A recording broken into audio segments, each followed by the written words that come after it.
నా జన సైనికులు కారు మబ్బుల్లో పరిగెత్తే పిడుగులు.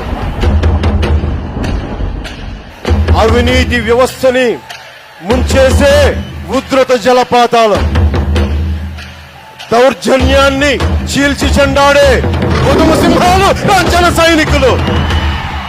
నా వెనక నాలాగా కమిటెడ్ గా ఏ స్వార్థం ఆలోచించని జన సైనికులు, వీర మహిళలు అనేక మంది ఉన్నారు. వాళ్ళు మామూలు వాళ్ళు కాదండి. ఎవరు పడిపోయినా, కింద పడ్డా, లేచినా, ఉన్నా అన్నా నీ వెంట మేము ఉన్నామని